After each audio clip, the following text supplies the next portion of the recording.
Sir sir ಈ ಕಡೆ sir sir ಎಲ್ಲ ನೋಡ್ತೀವಿ.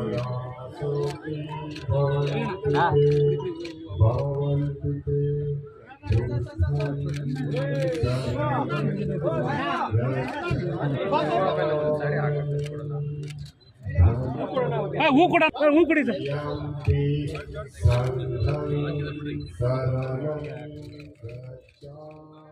ಬಾಬಾ ಸಾಹೇಬರು ನಮಗೆ ಒಂದು ಕಡೆ ದುಃಖ, ಒಂದು ಕಡೆ ಯಾಕಂದ್ರೆ ಅವರು ನಮ್ಮ ಭವಿಷ್ಯನ ಬಾಬಾ ಸಾಹೇಬ್ ರೂಪಿಸಿ ನಮಗೆ ಜೀವ ಕೊಟ್ಟು ಹೋಗಿದ್ದಾರೆ.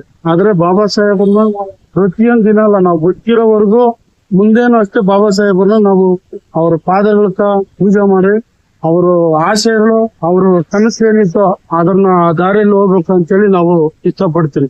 ಯಾಕಂದ್ರೆ ಇವತ್ತು ಬಾಬಾ ಸಾಹೇಬ್ರು ಇಲ್ಲ ಅಂದಿದ್ರೆ ಇವತ್ತು ಇಡೀ ಭಾರತ ದೇಶದಲ್ಲಿ ಯಾರನ್ನು ಕಣ್ಣೆ ತಿರ್ಗಾ ಆಗ್ತಾರಲ್ಲ, ನಾವು ಯಾರು ಈ ಮಟ್ಟಕ್ಕೆ ಬೆಳೆಯಕ್ಕೂ ಆಗ್ತಾರಲ್ಲ. ಯಾಕಂದ್ರೆ ಪ್ರತಿಯೊಂದು ಶಿಕ್ಷಣ ಆಗಿರ್ಬೋದು, ಒಂದು ಅಧಿಕಾರಿಗಳಾಗಿರ್ಬೋದು, ಇವತ್ತು MLA CM ಎಲ್ಲ ಆಗಿದ್ದಾರೆ. ಎಲ್ಲ ಬಾಬಾ ಸಾಹೇಬ್ರು ಕೊಟ್ಟಿರೋ ಋಣದಿಂದ ಇವತ್ತು ವಿಧಾನಸೌಧದಲ್ಲಿ ಎಲ್ಲಾ ಕಚೇರಿಗಳಲ್ಲಿ ಪೂಜೆ ಮಾಡ್ಬೇಕಂತ ಹೇಳ್ತಿದ್ದೀವಿ ನಾವು. ಯಾಕಂದ್ರೆ ಅಧಿಕಾರಿಗಳು ಅಷ್ಟೇ ಪ್ರತಿಯೊಂದು ಮನೆಯಲ್ಲಿ ಬಾಬಾ ಸಾಹೇಬ್ರ ಫೋಟೋ ಇಕ್ಕಿ ಪೂಜೆ ಮಾಡ್ಬೇಕು ಈ ದಿನ. ಯಾಕಂದ್ರೆ ಬಾಬಾ ಸಾಹೇಬ್ರು ಇಲ್ಲಂದ್ರೆ ಇಡೀ ಭಾರತ ದೇಶನೇ ನಾವು ಶೂನ್ಯ ಆಗ್ಬೇಕಾಯ್ತು. ನಾವು ತುಂಬಾ ಯಾಕಂದ್ರೆ ಜೀತಗಳು ಮಾಡದಂದು ಕೂಲಿ ಮಾಡದಂದು ಇರ್ಬೇಕಾಯ್ತು. ನಾವು ಯಾರನ್ನು ಆತ ಇರಲ್ಲ, ಒಂದು MLA ಒಂದು ಇದಾಗಕ್ಕೂ ಆತ ಇರಲ್ಲ. ಇವತ್ತು ಬಾಬಾ ಸಾಹೇಬ್ರಿಂದ ಎಲ್ಲಾ ಅನುಕೂಲಗಳು ನಾವು ಪಡ್ಕೊಂಡಿದ್ದೀರಿ.